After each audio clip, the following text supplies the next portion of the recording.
Good morning, everyone. Good morning. My name is Dr. Mike Casey, and I'm here to present my business today. I am a telecom consultant with Schooley Mitchell Telecom Consultants. And what does a telecom consultant do? Well, we work with organizations of all types and sizes, typically businesses, but it doesn't have to be a business. We also do business with governmental agencies and nonprofits. But what we do is we help businesses and organizations reduce their telecom costs, especially if you're a business or an organization that uses a lot of telecommunications, or if you use a lot of merchant services, where you swipe the Visa, the Master, the American Express, typically restaurants, retail establishments. We can save you money. We find that 9 out of 10 businesses today are paying too much for their telecom costs. And it's a very hard thing to stay on top of. I mean, how many people scrutinize every phone bill that comes in line by line with all that cryptic language to make sure that they're not charging you too much, that they didn't slide anything in on you? It's a difficult thing to do, even for the experts. But a little bit about me first. I live here in Fayetteville. I spent 29 plus years in the U.S. Army. I'm a retired colonel. And then taught school for 5 years and then decided to make a career change and start my own business. We decided to settle in Fayetteville because I have relatives in Virginia and in Florida, and we liked Fayetteville. I was stationed here at Fort Bragg when dinosaurs ruled the earth. And we liked it here. It's a nice community, and cost of living here is pretty cheap. But there's a lot of small business in Fayetteville. I live actually in Hope Mills, and I could spend the next year just working businesses on Hope Mills Road. There's a lot of small business in Fayetteville, and it's a fertile climate for what I do. But what we're going to talk about today is using outside sources to assist with telecom cost reduction. That's having someone third party come in and helping you reduce your telecom costs.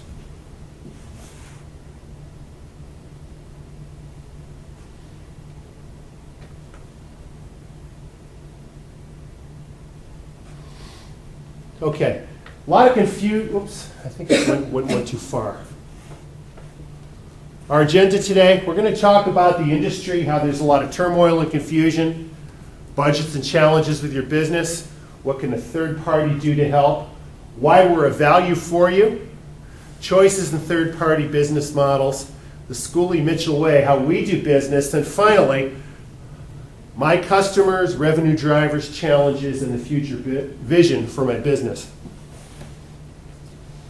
First of all, there's a lot of confusion in the telecom industry today. Multiple rates, tariffs, contracts, plans, constant change among vendors. I have a contact at Verizon, and she said the past 60 days they've come up with 3 new plans. I mean, how do you stay on top of this if you're a business owner? Your job is to focus on your core competencies, not on finding the best telecom deal out there all the time. Thousands of disparate billing platforms and merchant services alone with Visa and MasterCharge, there's over 600 different rate structures. How the heck do you stay on top of that? And there's a lot of billing errors. 80% of businesses that we look at have some sort of billing error on their telecom bills. And then there's differences state by state. What if you're a business that has an outlet, say, here and in South Carolina? You're dealing with different vendors, you're dealing with different rate structures. It can be a nightmare. So there's a lot of confusion in the telecom industry. Multiple services. Just look at them all. Calling cards, audio, video, paging, wireless, long distance, conferencing. There's so many parts to it. And your budget process. You've really got to be careful and look at your budget. You've got to prioritize. You've got to understand where your business is going.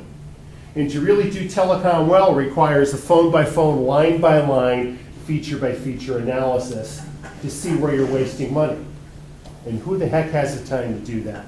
Optimization is a challenging process, And then once you're optimized, you've still got to stay on top of it. You've got to continue to do this review on a monthly or at least quarterly basis. Why get third-party assistance? First of all, you want an independent and objective review. You want to free up your internal resources for more strategic and other critical things. Hire experts who will do the work for you. Nothing wrong with outsourcing, especially if you don't have the core competency necessary. And you want to focus on building your business. For instance, let's say you're Cumberland Coffee Roasters. You want to focus on making coffee. You don't want to focus on looking for savings in your telecom bill. That's not what you're in business for. Okay, what can a third party do? We can help you find the billing errors. We're experts at looking through all those bills and making sense of all those different line items. We can conduct price negotiations with your vendors because we have access to all the telecom vendors there are. Let's say you have someone from Verizon come in. They can do that. They'll send you a quote-unquote optimization specialist, but they're going to push their products. You know, they're not like Progressive Insurance. They're not going to show you what the other guy charges. And you need somebody independent and objective. And then implementing and project management, if you are going to change your telecom infrastructure, you've got to do that.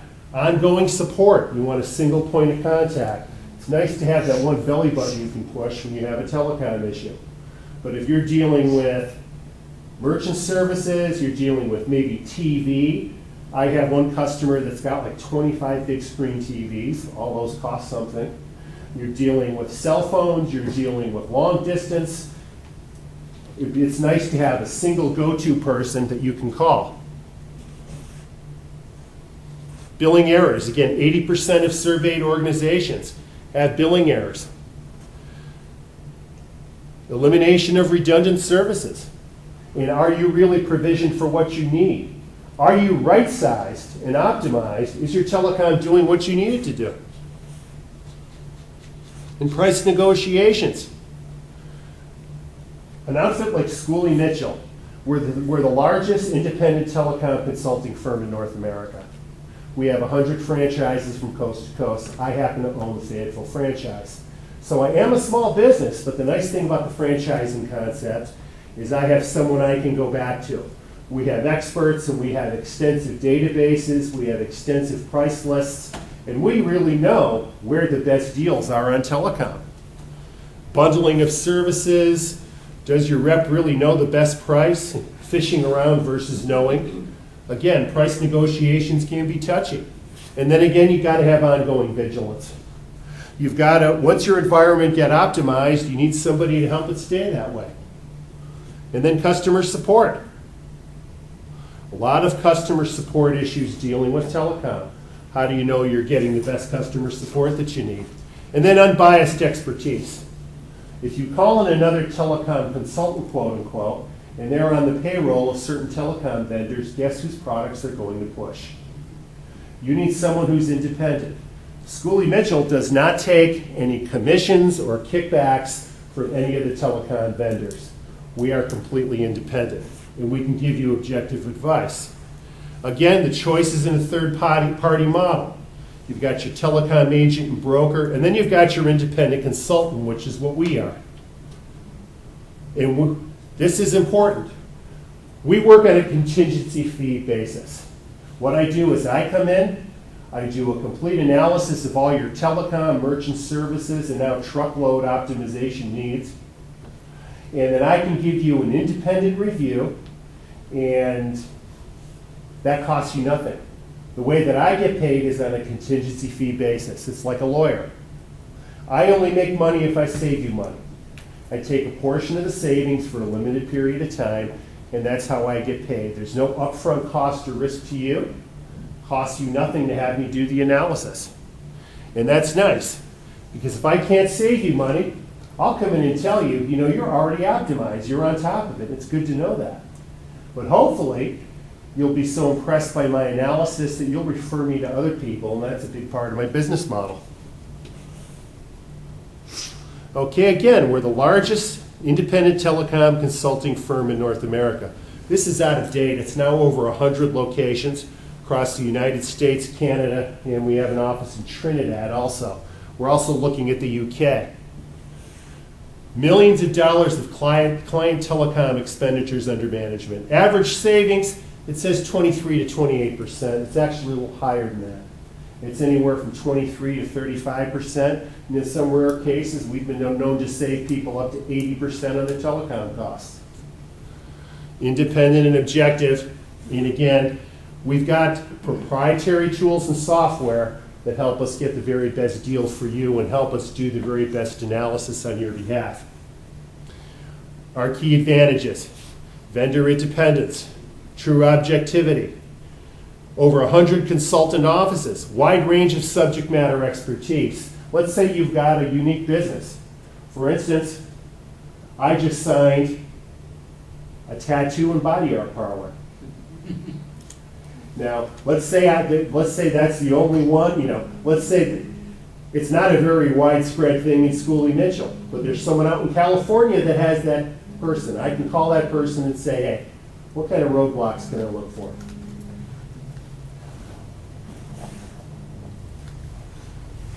My customers, small and medium-sized businesses and organizations, doesn't have to be a for-profit business, especially those that are telecom and credit card heavy. For instance, your plumbers. Let's say you've got a plumbing service, you've got 10 trucks, and they all stay in touch by cell phone. Companies paying for those cell phones. Or you've got a retail establishment that's running a lot of credit cards. One of my customers does $100,000 a month in credit card business. That kind of person, I can save a great deal of money.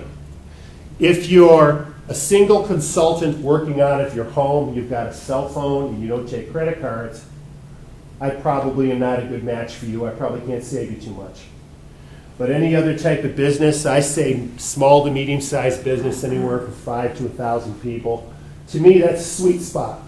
They told us you can go for the big guys. If you want to land GM, you can do that. But it may take you 2 to 3 years, and in the interim, you're going to starve to death. So that's pretty much how it works. Revenue drivers, word of mouth, referrals. That's how I get most of my business. I'm a member of BNI, and I've gotten 85% of my business through referrals from people that I know. In a year from now, I want to be working to the point where I don't have to use advertising or telemarketing. I'm using both of those right now to generate leads. I want to have so many leads that I have to expand my business and hire people and get a storefront and all that. My challenges are credibility, familiarity, and funding. Credibility meaning I have to get to know people. I lived in Fayetteville years ago, but I just moved here again 9 months ago. I don't have a vast network of people that I know in business. So that's one of my challenges, getting around and getting to meet people. That's why I come to Million Cups. That's why I go to BNI. That's one reason why I joined Kiwanis, because I want to be known in the community. But that's one of my challenges. Where will I be in 1 year? I hope to have expanded my business to the point where I have to move out of my home office and into a separate storefront, and I have to hire people to actually do negotiations with vendors, to actually work on accounts. I want to be at that point where I'm expanding. And in 5 years, I wish to expand into other territories. Nice thing about Schooley Mitchell is we have a footprint, but we're not limited anywhere we can go. But I have a lot of potential business starting to open up in Fort Lauderdale, Florida. I would love to open a second office in 5 years down in Fort Lauderdale so I can take advantage of both areas. But that's where I'd like to be in 5 years. And that concludes my presentation. I hope I told you a little bit about what I do. And what are your questions? Yes, sir. You said your fee is based on savings and that. What period of time is that? 1 year savings, 2 year, what? Well, what we do is we do our analysis and we establish a benchmark based on what you're currently paying. And in some businesses that's a little tougher than others because some are seasonal. One of my customers is the Fayetteville Swamp Dogs. I mean, they had business from May through August. But the rest of the year, you've got to really look at what an average month is for them. So we establish a benchmark. And then what we do is we go out and we find the very best telecom deals for you. We give you a proposal. We say, here's options A, B, and C. You can take any option you want or any combination of these options. We'll make it work for you. And then we compute our estimated savings based on the difference between the two. And then what we do is currently our standard business model is 50% of the savings for a period of 36 months. And after 36 months, our financial participation stops, but you continue to reap the benefit from that optimized program. But what you're getting for your 50% of savings is not just a one-time analysis. We come in and do a quarterly audit of all your bills just to make sure that you're on the right track. And we may have a supplemental recommendation. Let's say you're with Time Warner, and they come up with a new program a year from now that's going to save you 30%. They're not going to call you and tell you that, but I'm in contact with them, and I'll call you and tell you that. And so we may have a supplemental recommendation for you. But we're there with you for the entire contract period. On a quarterly basis, we help you make sure that you're staying optimized and right-sized. All you have to do is give it to us. Have problems with your telecom, we're the one source. If you're having trouble, if let's say Time Warner's giving you the runaround, call me, and I'll ride them like Seabiscuit till they fix it. Any other questions? Yes, ma'am. Mike, what is the future of faxing? And just starting up myself, I haven't had to use it that much, and when I did, I had an alternate source that I could do that, but I don't know if I really should add another line so that I could have a fax. Well, we can make recommendations on that as well. I have a standalone fax machine, but it involved me putting in another analog line. Right, that's what I don't I'm using VoIP service for all my phones, both home and business, because VoIP is pretty much a mature technology. I use one of the online fax services. Do you think people are faxing that much anymore or not? Some businesses still require faxes, believe it or not. For instance, if you deal with CenturyLink, they want everything faxed to them. Now, granted, that seems like 19th century to me. Yeah. But there are businesses out there who still use faxes. Excuse me, fighting a cold. But it's nice to have that capability for that, 3 or 4 times a year where you might need it. If you don't have a fax now, would I advocate adding another line for a fax? Unless you're on a scalable VoIP system, but then again, fax has to be analog, not digital. You might have to get a hardwire put in. I'd probably advise against it. Any other questions? Yes, ma'am. Do you work with people, you're based here in Fayetteville. Do you work with people in different states? I can. Oh, okay. Schooley Mitchell does not have exclusive territories. For instance, I have a couple businesses I'm working with in Chicago. And again, I have business contacts in Florida. What I do is, the rep for that area, I call them and say, hey, I'm working in your backyard. I want to make sure I don't step on your toes. I can't poach customers from other Schooley Mitchell reps. But for instance, the lady up in Raleigh has all the Marco's pizzas in Fayetteville. But I'm working on a deal where I'll get all the Marco's pizzas in Raleigh. So, but I told her, hey, look, if I land the account and you work the account, you service it, maybe we can do a 50-50 split. It's all a matter of communicating, and I don't have to travel up to Raleigh to help a customer. She can drop in. It's worth giving her a piece of the action. What did you teach? What's that? What did you teach? You said you were teaching for 5 years? I ran a junior ROTC program. I'm a retired Army colonel in the south side of Chicago. Oh, wow. It's kind of like, they should have paid us combat pay. And then how did you decide to get into this?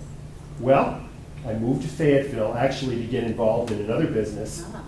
and that business kind of went by the wayside. And, did the resume thing for a couple of months where, sent out 1,000 resumes and Yeah. everybody says you're wonderful, you'll get hired in a minute, but you hear crickets. Yeah. Even with the US government, Yeah. a lot of times those businesses are advertised, but they already have someone in mind, but to comply with the law, they have to advertise it. And I just got sick of the runaround, and so I said, I'm gonna do my own thing. I'm like the Far Side cartoon where it shows two buzzards sitting on a branch, and one says to the other, "Patience my butt, I'm gonna go kill something." So I got frustrated with it and decided to take the bull by the horns and start my own business. Cheers. Any other questions?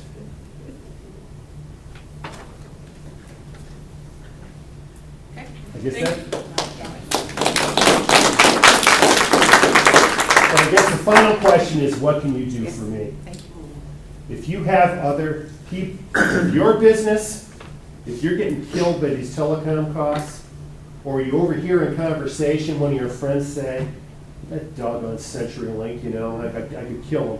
Or you hear someone that's having frustration with their telecom, or the service, or the bills, send them my way. It costs me nothing to do an analysis for them. If I can save them money, great. If I can't, I won't waste their time. But that's what you can do for me. Help me get the word out. Thanks for listening. Thank you.